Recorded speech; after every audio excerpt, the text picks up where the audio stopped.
মৃত্যুকে যারা বরণ করিয়াছিল, গাইয়াছিল জীবনের জয়গান, দিনের খাতিরে যেন আকারে সর্বত্র করিত দান। মৃত্যুকে যারা বরণ করিয়াছিল, গাইয়াছিল জীবনের জয়গান, দিনের খাতিরে যেন আকারে সর্বত্র করিত দান। অর্ধ পৃথিবী করিল শাসন, অর্ধ পৃথিবী করিল শাসন, তালি দিয়া জামা গায়ে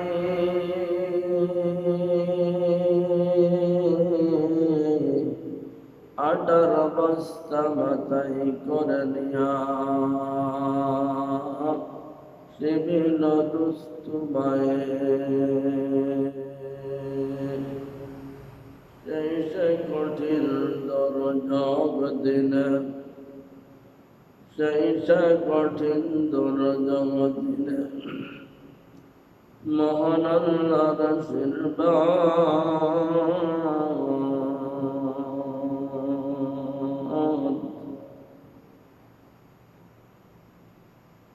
সেই সে কঠিন দুর্যোগ দিনে মহান আল্লাহর আশীর্বাদ। ধরনের বুকে জন্ম নিলেন রাসূল মুহাম্মদ, লা ইলাহা ইল্লাল্লাহ, লা ইলাহা ইল্লাল্লাহ, মুহাম্মাদুর রাসূলুল্লাহ।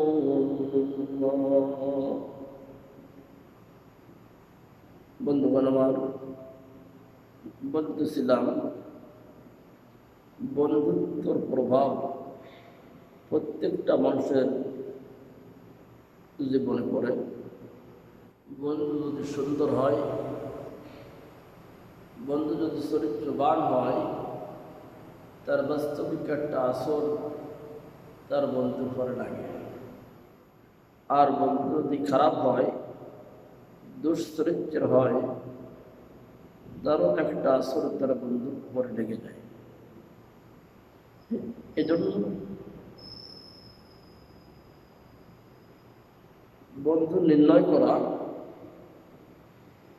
একটা গুরুত্বপূর্ণ একটা বিষয়, ইম্পর্টেন্ট একটা বিষয়।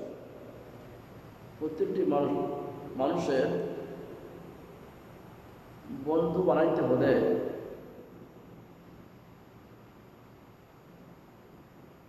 তার সুন্দর চরিত্রের একটা মানুষ পছন্দ করে তার বন্ধু হিসেবে গ্রহণ করতে হবে।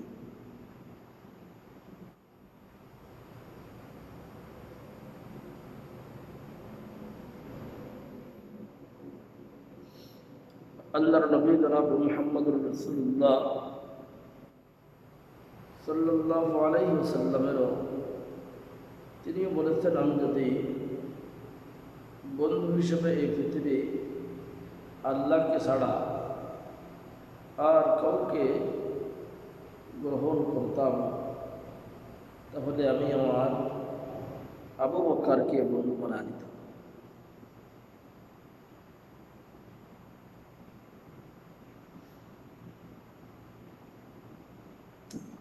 এই জন্য নবী আমার বলছে যে তোমরা কার সঙ্গে বন্ধুত্ব করবা। মান যাক্কারাকুম বিল্লাহি রুমিয়াতিহি,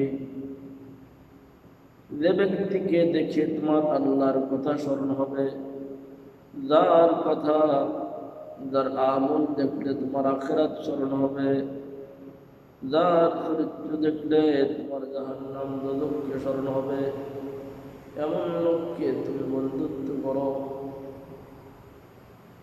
আবু বকর সিদ্দিক রাদিয়াল্লাহু তাআলা আনহু বাল্যবন্ধু ছিলেন মুহাম্মদুর রাসূলুল্লাহ সাল্লাল্লাহু আলাইহি ওয়াসাল্লাম। যেমন হিসেবে তিনি বন্ধু হিসেবে গ্রহণ করেছিলেন, এমন বন্ধু দুনিয়া ছিলেন, মৃত্যু পর্যন্ত ছিলেন। আল্লাহর নবী যখন হাসরের ময়দানে উঠবেন, ডান দিক থেকে বন্ধু আবু বকর উঠে যাবে, নবী বাম দিক থেকে বন্ধু উমর উঠবে। এই জন্য বন্ধুত্ব গুরুত্বপূর্ণ একটা বিষয়। আল্লাহ তাআলা বলে, লা ইয়াত্তাকিযিল মুমিনুনাল কাফিরিনা আউলিয়া মিন দুনিল মুমিনিন।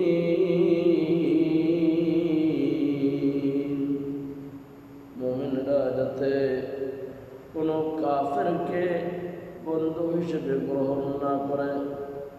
কারণ হলো, মুমিন যখন একজন মুমিনকে বন্ধু হিসেবে গ্রহণ করে, একজন আমলি লোককে আল্লাহওয়ালা লোকের সাথে বন্ধুত্ব করে, তার আমলের একটা প্রভাব এই বান্দার উপরে পড়ে যায়, তার বন্ধুর উপরে পড়ে। আর যদি নাস্তিকদের সাথে বন্ধুত্ব করে, তাহলে খোদা দ্রোহিতা নাস্তিকের একটা আসরে মুমিনের উপরে পড়ে যায়।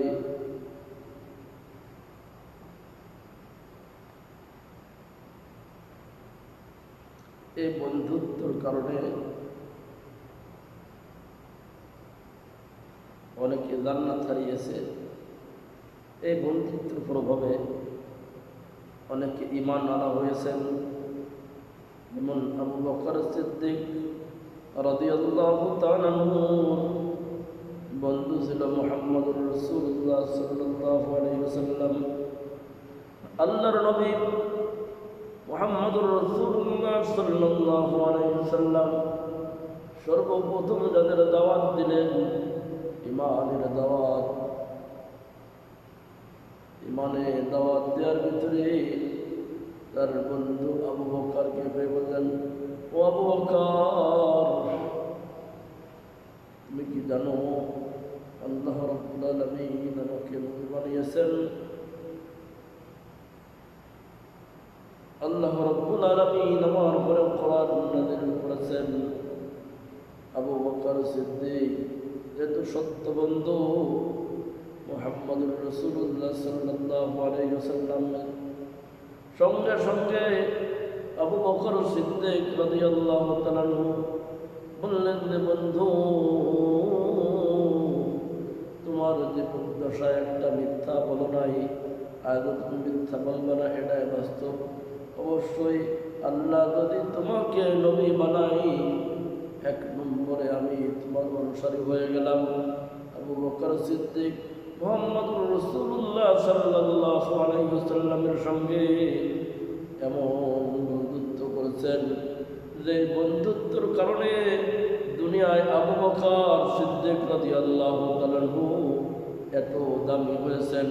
কারণ আবু বকরের বন্ধুত্ব হলো এমন দামি মানুষের, যেই দামি মানুষটা হাসরের ময়দানে হাউজে কাউসার নিয়ে দাঁড়িয়ে থাকবে।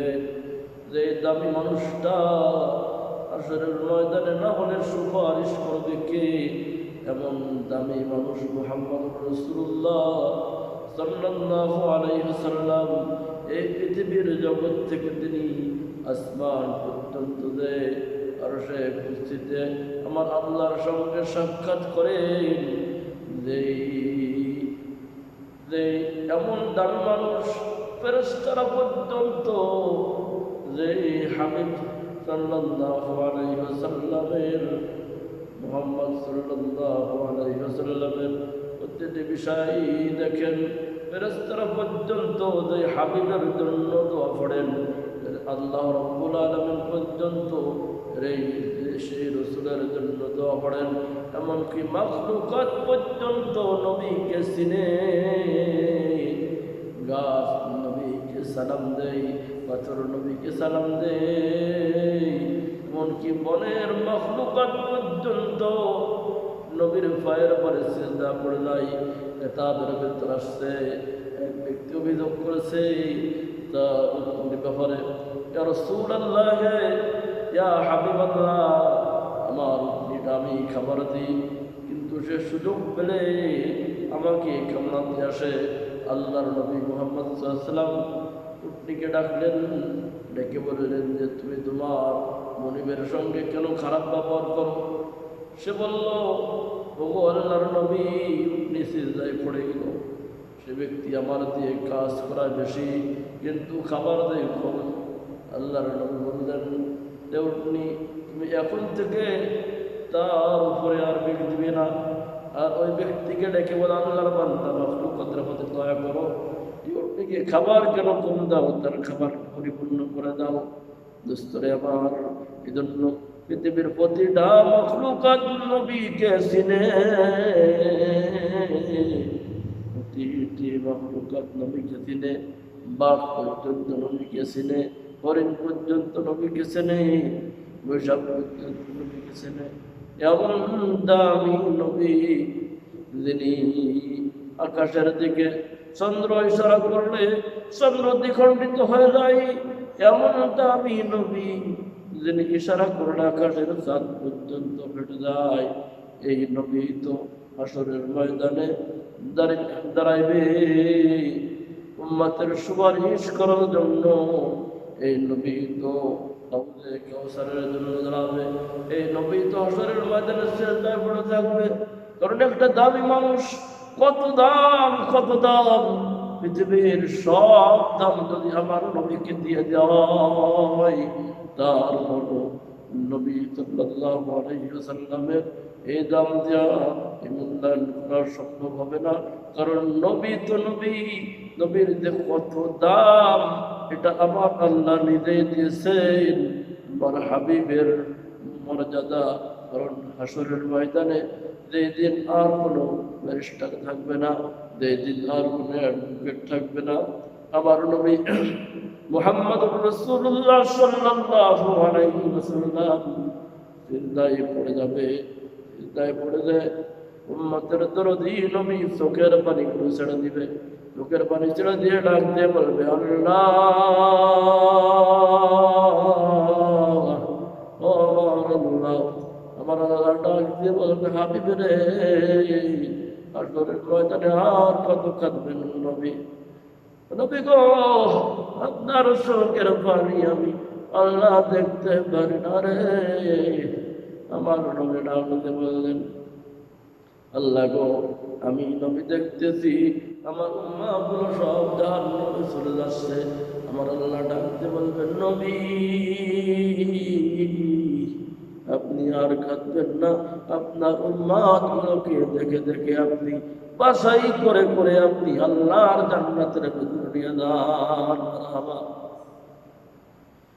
দোস্তরে আমার, আবু বকর সিদ্দিক রাদিয়াল্লাহু তাআলা আনহু এমন লোকের সাথে বন্ধুত্ব করেছেন যে লোকটা দুনিয়ায় দামি, আসরের ময়দানেও দামি। ওমর ফারুক রাদিয়াল্লাহু তাআলা বন্ধুত্ব করলেন। বন্ধুত্বর কারণে, যেহেতু বন্ধু যেমন দামি, আবু বকর দামি, বন্ধু দামি, ওমরও দামি। এমনকি দুই বন্ধু হাবিবের দুই পাশে ঘুমানো আছে। ওমর ফারুক রাদিয়াল্লাহু তাআলা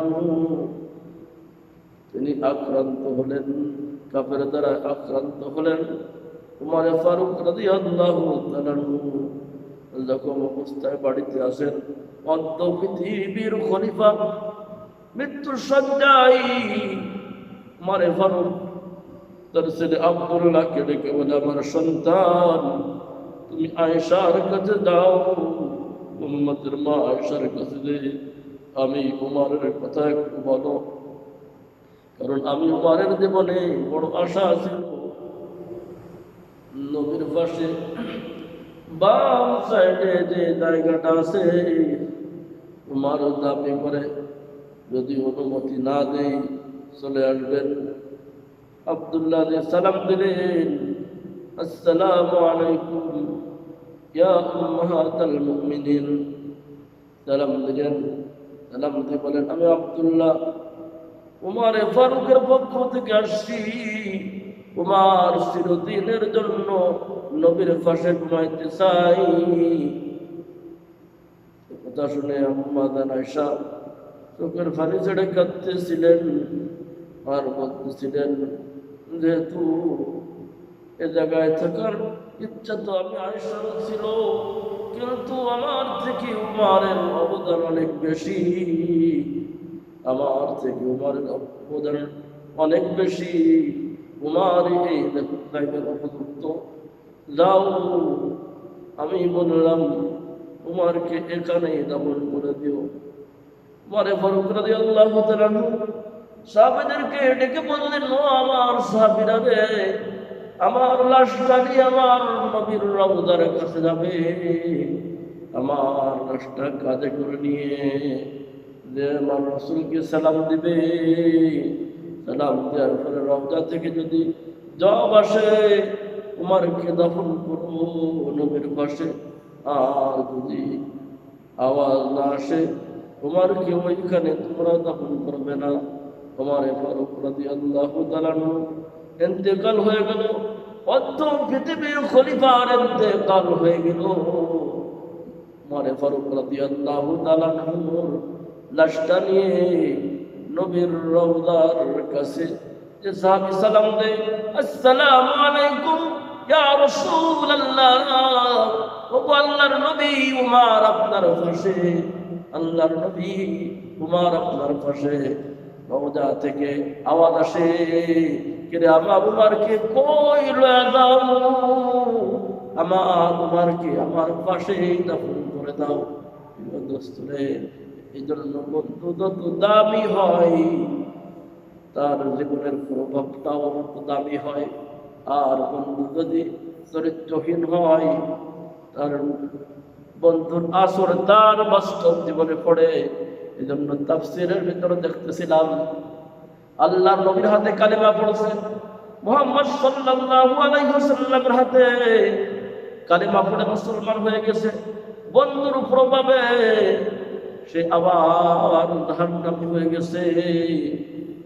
মক্কার ভিতরে বড় একজন ধনাঢ্য ব্যবসায়ী, মক্কার ভিতরে বড় একজন ব্যবসায়ী উকবা ইবনে আবি মুঈত, কিতাবের ভিতর আসছে, সে বাৎসরিকভাবে এলাকার সব সম্মানিত লোককে দাওয়াত করে তার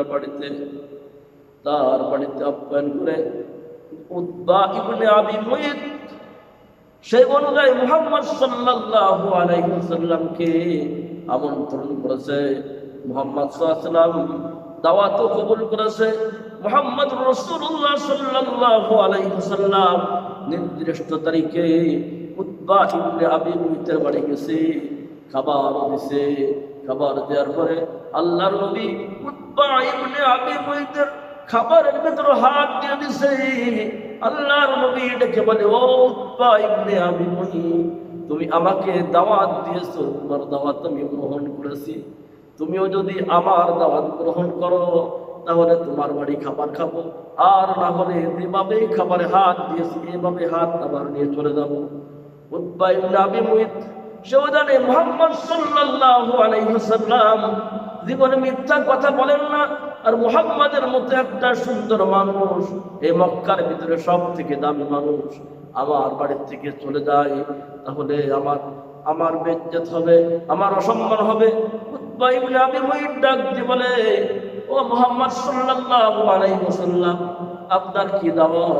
মুহাম্মদ সাল্লাল্লাহু আলাইহি ওয়াসাল্লাম ডাক দিয়ে বলে, উকবা ইবনে আবি মুঈত, ওই আল্লাহ ছাড়া আর কোনো মাবুদ নাই, তুমি বলো ওই আল্লাহ এক, আর আমি মুহাম্মদ সাল্লাল্লাহু আলাইহি ওয়াসাল্লাম তার রাসূল। তুমি পড়ে নাও লা ইলাহা ইল্লাল্লাহু মুহাম্মাদুর রাসূলুল্লাহ। উকবা ইবনে আবি মুঈত কালেমা পড়ে দিল। খবর হয়ে গেল উকবা ইবনে আবি মুঈত মুসলমান হয়ে গেছে। কালেমা পড়ার কারণে সে মুহাম্মদ সাল্লাল্লাহু আলাইহি ওয়াসাল্লামের বন্ধু হয়েছে। এবং মক্কার ভিতরে একজন কাফের উতবা ইবনে আবি মুইতের বন্ধু। কাফের যখন খবর পেয়েছে, কাফের উতবা ইবনে আবি মুইতকে ডেকে বলছে, তোমার সঙ্গে আর বন্ধুত্ব যেহেতু করা যায় না। বলে কেন? বলে তুমি তো মুহাম্মদ সাল্লাল্লাহু আলাইহি ওয়াসাল্লামের সঙ্গে বন্ধুত্ব করেছো, আর মুহাম্মাদের সাথে বন্ধুত্ব হলে আমার সঙ্গে তো আর বন্ধুত্ব হয় না। বলে বন্ধু, এটা তো মুহাম্মাদকে খুশি করার জন্য করেছি। বলে তাহলে এখন কি করা যায়? বলে যেই মুখতে তুমি কালেমা পড়েছো, যেই মুখতে মুহাম্মাদের কালেমা পড়েছো, ওই জবান দিয়ে যদি তুমি মুহাম্মদ সাল্লাল্লাহু আলাইহি ওয়াসাল্লামের গায়ে থুতু নিক্ষেপ করতে পারো, তাহলে আমি বলবো তুমি আমার বন্ধু। বলে ঠিক আছে। কি করেছে? এক পর্যায়ে আল্লাহর নবী পরের দিন আবার নবীর কাছে কাছে উতবা ইবনে আবি মুইত তার সাথে ওয়ালিদ ইবনে মুগিরা আছে। আল্লাহর নবী মনে করেছেন গতকাল উতবা ইবনে আবি মুইত কালেমা পড়ে জান্নাতের মালিক হয়ে গেছে, আজকে মনে হয় তার বন্ধুকে নিয়ে আসছে, মক্কার বড় বড় কাফের আছে সাথে। আল্লাহর নবী বলে, ও উতবা ইবনে আবি মুইত, কতদিন তুমি কালেমা পড়ে জান্নাতের মালিক হচ্ছে কথা বলতে গেলে উতবা ইবনে আবি মুইত আল্লাহর নবীর গায়ে থুতু নিক্ষেপ করে দিছে। আল্লাহর নবীর গায়ে যখন থুতু নিক্ষেপ করে দিছে, নবীজি বললেন, উতবা কষ্ট করলে কি? গতকাল কালেমা পড়ে তুই জান্নাতের মালিক হলি, আজকে তুই আবার জাহান্নামী হয়ে গেলি।